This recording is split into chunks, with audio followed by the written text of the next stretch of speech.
Cô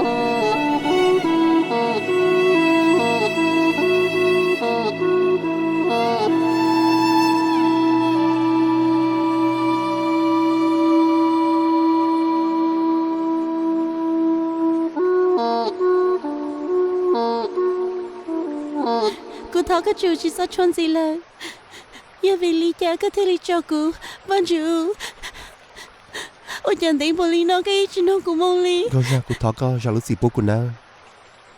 Có từ mua cái từ rồi rằng nhận được cái xa ở nhà có hai lý cao đó cô. Nếu mà cô muốn đã cô tự tự share thì cô muốn có cơ. Ước sao cái ngao kiến trong nhà ta thao lò. Nếu như chừng nhận đã cùng đôi share. Cả hai chỉ lý con nào lo.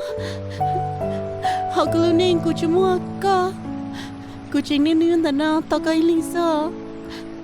Vang Ju. Chỉ ta có giống một lúc cô mua ý có một đợt là đa cũng là. Cô như bỏ khỏi chén thiệp cô như bỏ xôi dạo có tao mua đó lo lửa từ. Cái như tao nhẹ của ý do đồ li.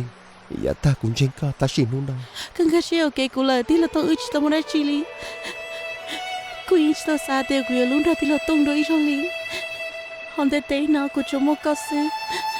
Giờ hãy tiền người ta thôi là. Mình cái gì ok có là.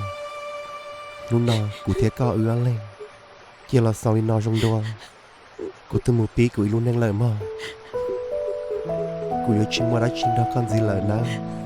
Cụ thoát gì ăn gâu ra. Nếu ta chỉ ưu lời kê cô mà đi chơi đi muốn đi sắc hình chơi.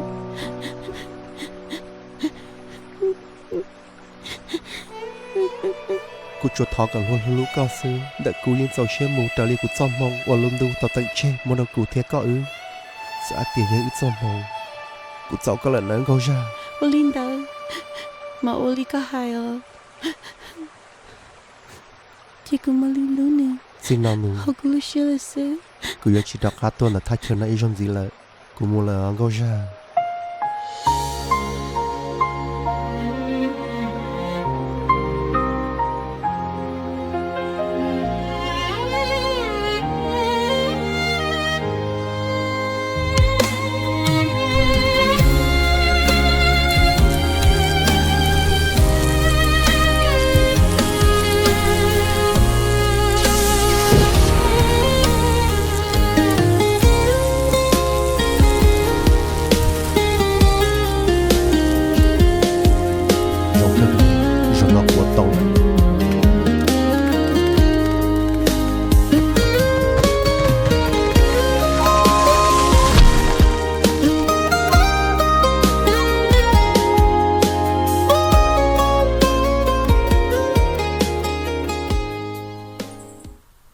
Sư phụ.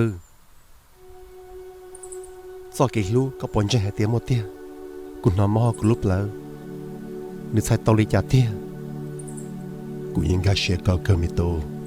Một trong lên đầu tụi yên xả lý có. Tụi nên ngủ ở đầu có mò xe đỡ. Nếu chừng nhớ tao con ấy bây giờ. Sư phụ có những hãy do lời thế. Chứ vì giờ cũng mất sẵn đó thôi là. À, ta xíu chạy ấy. Sao ta lên non mà hai tiền được lúc của nó. Cô chính là xe lý. Họ có hành được con. Do vì hai tia. Nếu chỉ khiến lưu xe đó có bao. Thì tới rồi. Nên sẽ cho có chuyện luôn được tia. Sư phụ chỉ lý thảo của bao. Thì bỏ nên đó tụi xe. Mò của lưu xe hành lý.